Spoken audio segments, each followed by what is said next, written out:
కారణం లేదు ఆత్మహత్యకి.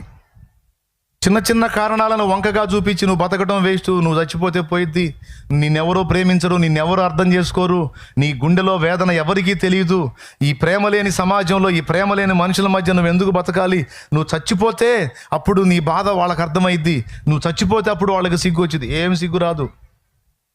ఓ స్త్రీ, నువ్వు చచ్చిపోతే నీ భర్తకు బుద్ధి వచ్చింది అనుకుంటున్నావు, దరిద్రం పోయింది, ఇంకో పెళ్లి చేసుకుంటాడు. ఏం సిగ్గురాదు వాడికి, శుభ్రంగా ఇంకో పెళ్ళి. పిచ్చోడా, నేను చచ్చిపోతే నా భార్యకి తెలిసి వచ్చింది అనుకుంటున్నావేమో, ఏం లేదు నాయన, 4-5 ఏళ్ళు ఆగిద్ది, తర్వాత వాళ్ళ ఇంటోళ్ళు చూసి, అమ్మా ఒంటరిదానివి, చిన్నదానివి, ఏడుంటావమ్మా, తోడు కావాలమ్మా అని ఎవడో ఒకటి ఇచ్చి చేస్తారు.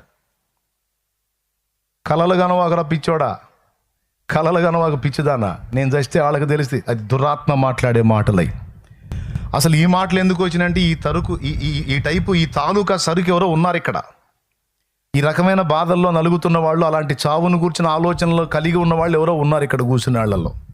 వాళ్ళు పురుషుల్లో ఉన్నారో స్త్రీలలో ఉన్నారో, ఈ దురాత్మల చేత పీడించబడుతున్నోళ్ళు, ఈ మంత్ర ప్రయోగ తంతుల చేత అల్లాడుతున్నోళ్ళు, మాంత్రికుల చుట్టూ తిరుగుతున్నోళ్ళు, బాధలు పడుతున్నోళ్ళు, డబ్బులు తీసుకుంటున్నోళ్ళు, మొత్తానికి బాపత ఎవరో ఉన్నారు. నాకు తెలియదు ఇక్కడ ఉన్నారో, ఆ లైవ్లో ఉన్నారో, ఎక్కడున్నారో. దేవుడు ఈరోజు మాట్లాడుతూ ఉన్నాడు, జాగ్రత్తగా విను. మనోనేత్రాలు వెలిగించబడితే బాగుపడతావు, నీ దరిద్రం వదిలిది, జాగ్రత్తగా విను. దేవునికి స్తోత్రం కలుగును.